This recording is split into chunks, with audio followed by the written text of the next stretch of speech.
Within the framework of advanced behavioral sciences, the concept of frequency is re-envisioned as a quantifiable, measurable variable that extends far beyond traditional metaphysical descriptions.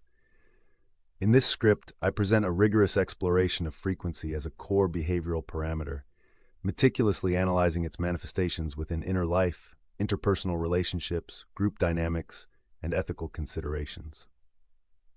The narrative unfolds with a technical lens, integrating data-driven insights, precise measurements, and methodical observations that delineate frequency as a variable that can be observed, trained, and stewarded. By harnessing cutting-edge methodologies, I elucidate how the modulation of frequency is integral to psychological regulation and cognitive clarity. Each section provides deep and technical insights, supported by numerical analyses to assist advanced practitioners in refining their practice and achieving higher coherence. This discourse is grounded in empirical research and ethical application, ensuring that concepts such as emotional modulation, cognitive hygiene, and social resonance are understood with precision and rigor. The subsequent narrative is designed for those already well-versed in these domains, encouraging a sophisticated appreciation of how frequency can serve as both a diagnostic instrument and a focal point of targeted intervention strategies. Through this analytical journey, the potential for transformative impact on personal functioning becomes clear. Delving into frequency literacy, this segment explores the development of inner instruments essential for discerning subtle shifts in personal state.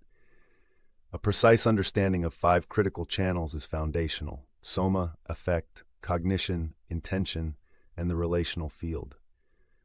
For sophisticated practitioners, the somatic dimension offers tangible indicators of physical frequency. Similarly, the affective channel monitors dominant emotional tones, variability in mood oscillations, and the latency of recovery following perturbations, providing insights into an individual's emotional calibration. Cognitive observations focus on the cadence and clarity of inner dialogue, repetitiveness of thought patterns, and concentration endurance. In the realm of intention, one assesses the congruence between articulated values and the minutiae of daily choices, revealing the underlying will's alignment.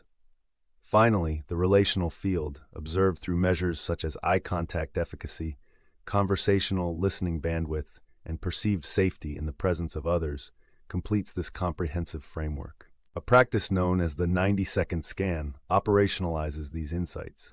In this procedure, the practitioner inhales for 4 seconds, exhales for 6 seconds, and repeats this cycle 6 times.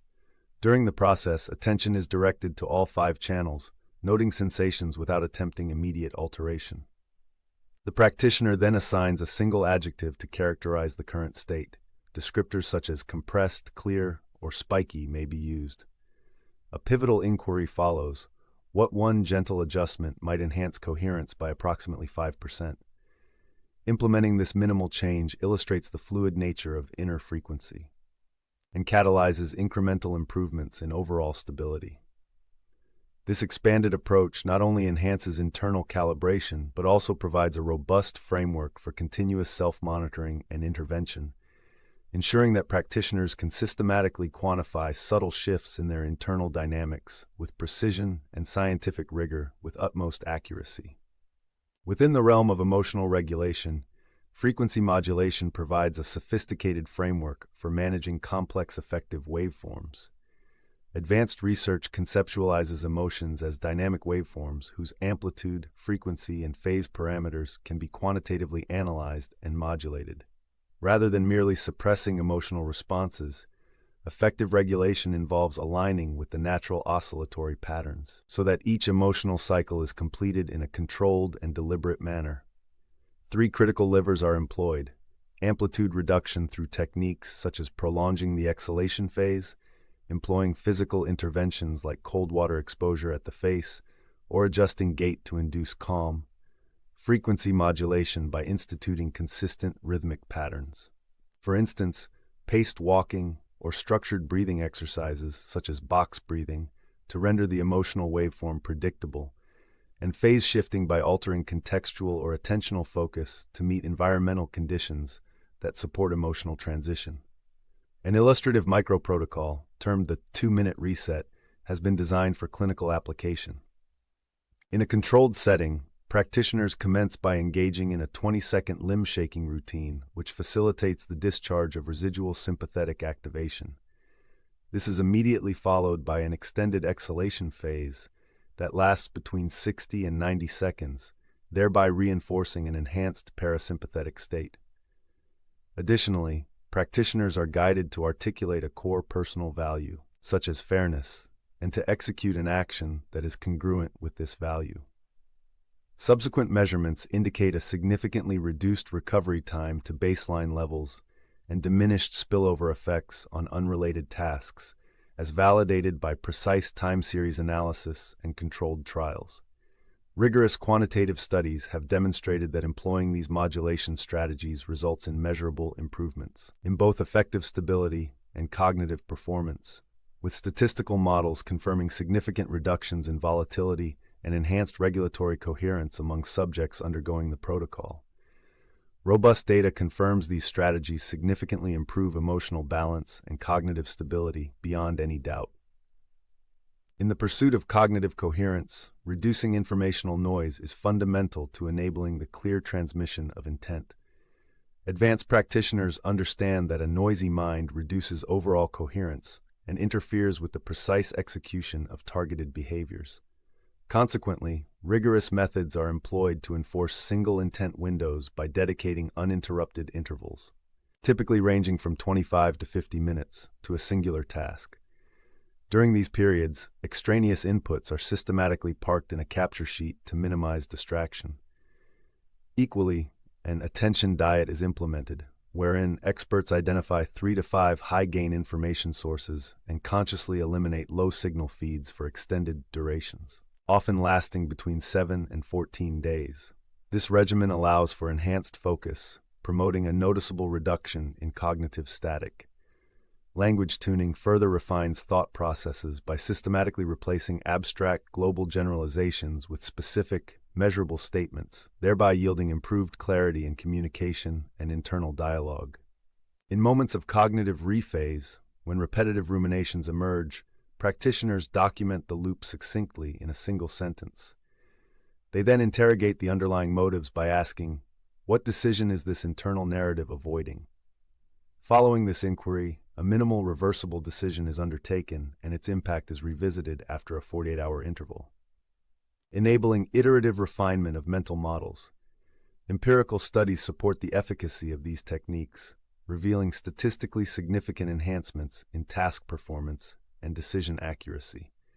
The systematic reduction of mental noise not only fortifies cognitive focus, but also augments the overall alignment between intention and action. This disciplined approach to mental hygiene is critical for maintaining high levels of operational coherence in both professional and personal environments, ensuring that every cognitive action is deliberate and optimally informed.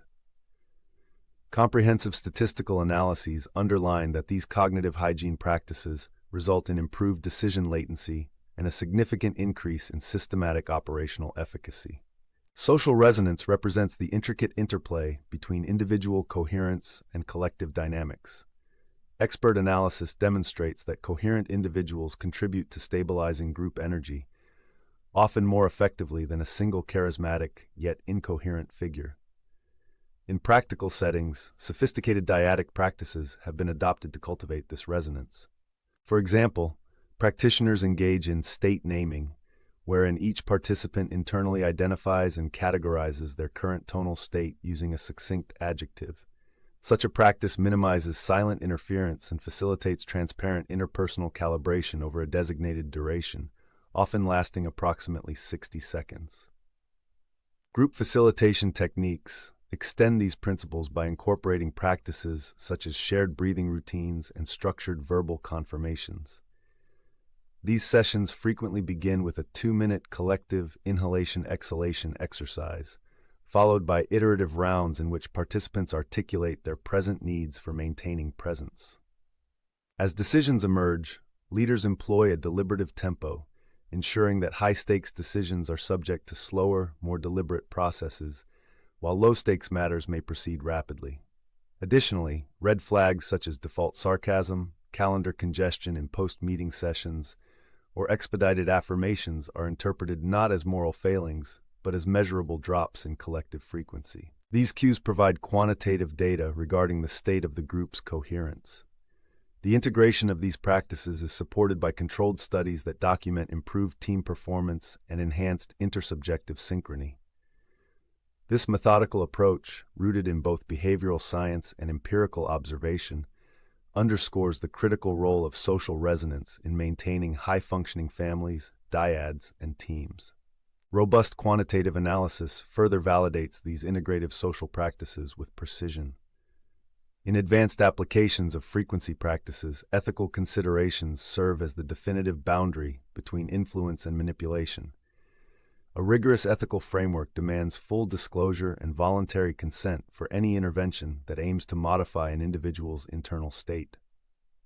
Practitioners are advised to adhere strictly to 4 principal tests before initiating any frequency work. Disclosure, which requires the explicit articulation of intent and methodology. Choice, ensuring that participants can opt out without adverse consequences. Proportionality, mandating that any intervention is no stronger than necessary to achieve the desired outcome. And beneficence, confirming that the intervention enhances the individual's resourcefulness, even in the absence of complete agreement. This ethical paradigm is not only a moral imperative, but is also empirically supported by studies that correlate transparency and consent with improved outcomes in state regulation and collective coherence. Advanced experimentation has revealed that covert anchoring techniques used for sales, romantic pursuits, or similar contexts result in diminished long-term effectiveness and erode trust within the broader interpersonal field. Consequently, adherence to these ethical boundaries is critical for sustaining both personal integrity and the reliability of frequency interventions in professional and social domains. Such ethical adherence ensures scientifically robust practices and fortifies long-term trust. Shadow work addresses the unconscious, disowned energy that manifests as persistent, interfering patterns within an individual's frequency profile. This process begins by mapping the counter-intent. For example, a desire for closeness may be juxtaposed with an underlying sense of fear or discomfort associated with intimacy. By naming the protective role that these shadow elements serve, practitioners create an opportunity to renegotiate their function. Through a deliberate and symbolic contract, often ritualized via written documentation, verbal affirmation, or a distinct symbolic act, these disowned energies are reassigned productive roles, such as providing critical vigilance without isolation. Alongside this work, trauma-informed approaches play a vital role. Elevated arousal states, which may superficially appear as high frequency, are frequently manifestations of sympathetic overdrive rather than genuine self-activation. Foundational practices, encompassing safety measures, routine establishment, sleep hygiene, and nutrition, are established before engaging in more intense frequency practices. The principle of pendulation instructs practitioners to alternate brief activation phases with restorative periods, exemplified by combinations such as dynamic walking followed by quiet sitting. These methodological safeguards ensure that shadow work remains a controlled process, preventing dissociation, self-harm, or flashbacks, and providing clear guidelines for when immediate professional intervention is warranted. These protocols are validated by research. Within high-pressure environments, leadership frequently necessitates the adept management of collective frequency during crises. Leaders in such contexts employ a systematic strategy known as the 10-10-10 crisis protocol. Initially, through a series of 10 slow, deep breaths, accompanied by the deliberate lowering of the shoulders and an expanded peripheral vision, the leader attains a state of grounded awareness.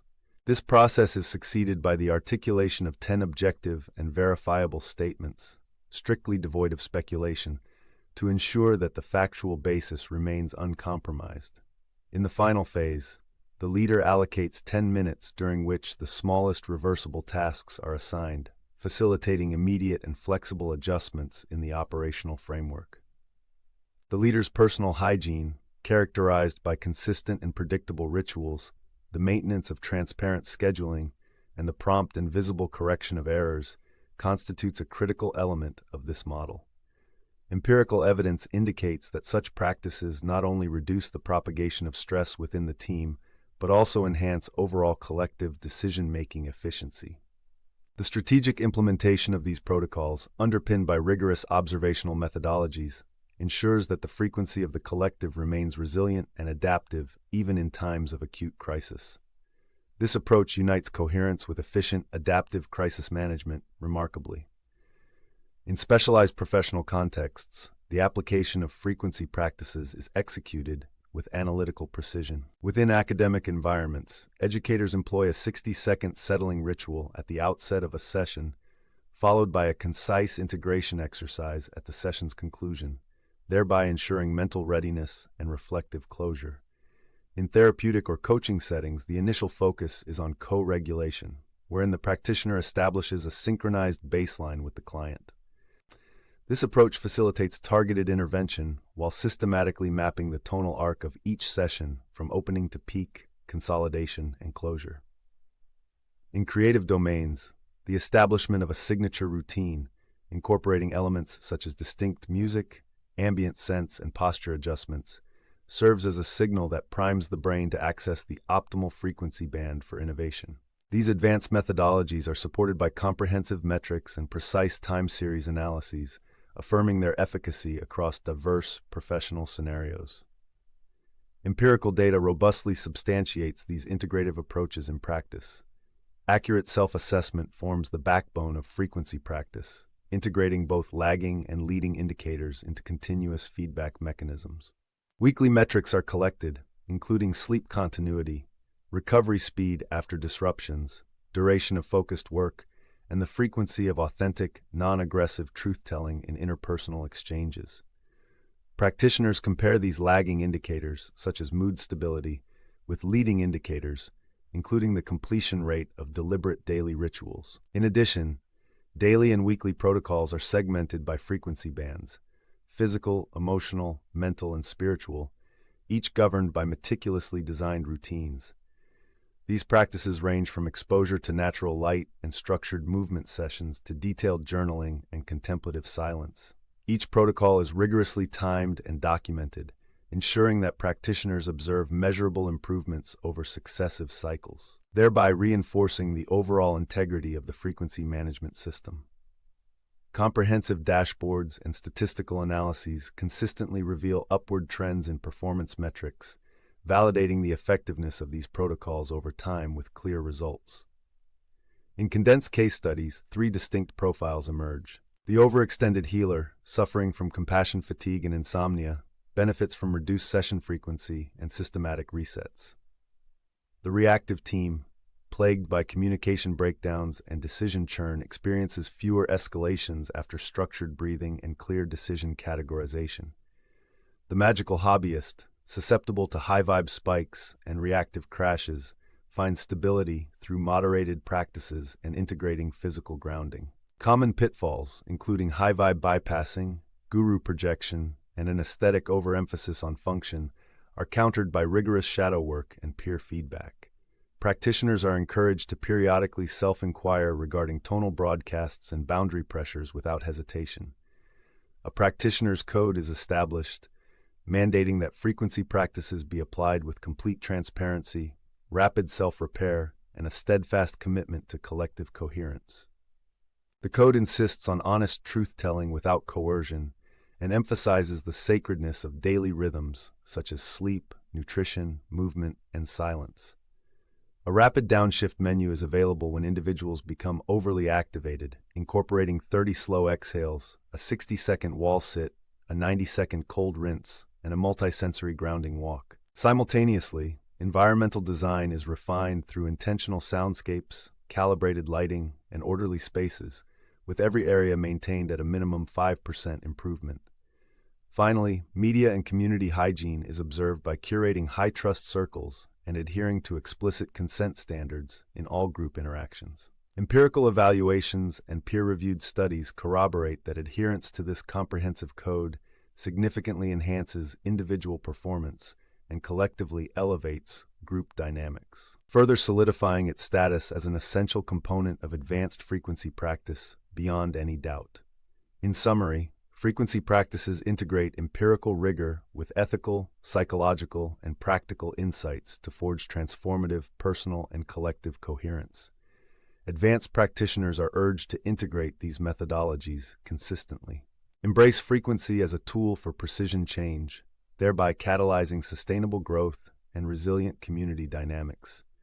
Pursue excellence with measured discipline,